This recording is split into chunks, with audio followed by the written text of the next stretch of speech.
Justin. Yeah, Justin. That's another gallery here in Newark. Project Focus Space, he had a space there. Tell us more about you, where you're from, and your practice. I'm from Elizabeth, which is close to here, Yeah. neighboring city. And a lot of my work has to do with everything that I feel either too afraid or incapable of saying to people. And I feel that there's a lot of emotion that a lot of men are told is too weak of an emotion, especially from certain generations or certain cultures. Like I grew up, I'm Italian and Dominican, and my father came here when he was a young child, but a lot of those ideals stuck with him. So growing up, it was a lot of, oh, don't cry, things like that.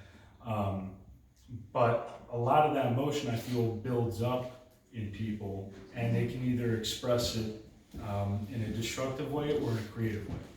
And for me, it was to say all of those things that I held in for a while and put it on canvas or wood or make it out of metal. But I'm mostly inspired by music. I do study other artists.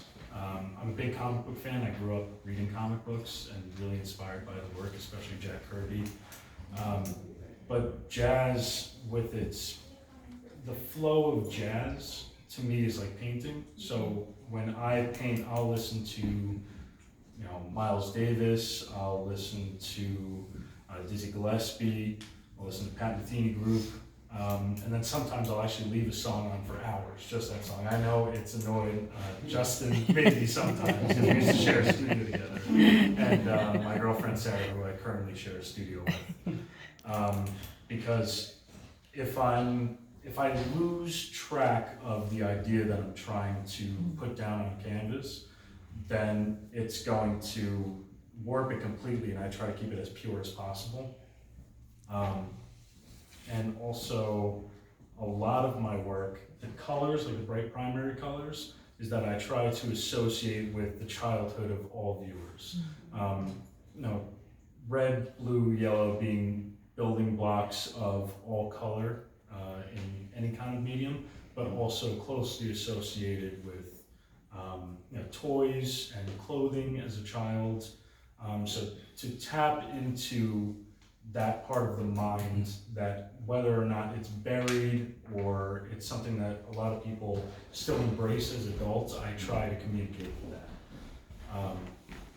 And also, a lot of my work is inspired by my Italian roots, and recently I've done a lot of research and a lot of reading on my father's side.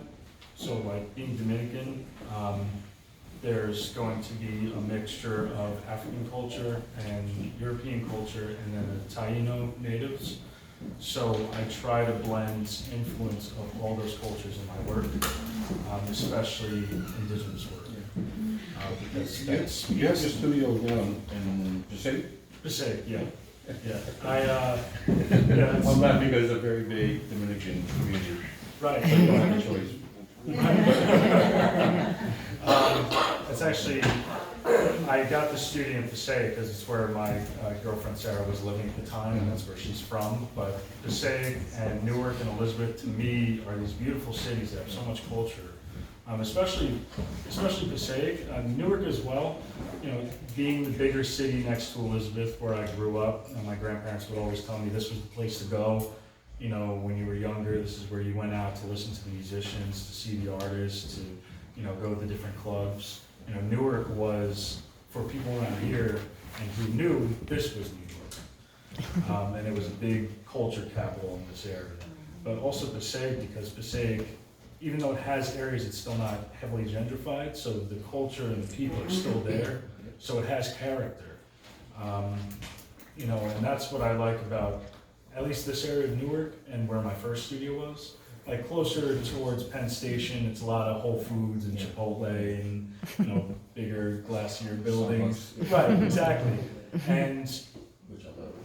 And a lot of that does bleed into my work, especially, like I said, my music influence being jazz. Jazz is a very, urban music, where it was born. All it was born from blues.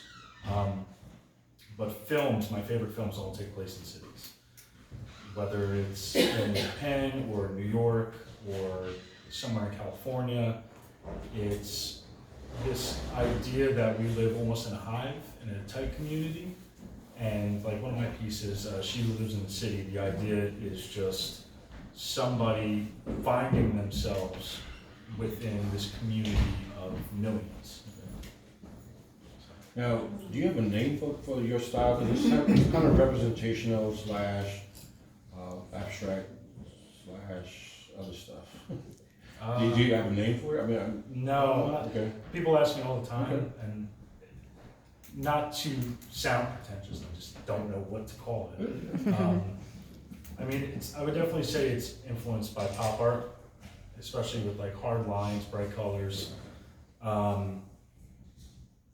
But like I said earlier, comic book work. Yeah. When I was a kid, that was my main source of visual art. Now, this is the first time showing in Newark? No, I've been showing with Joe for the past couple months. Oh, the show. For her shows, yeah. And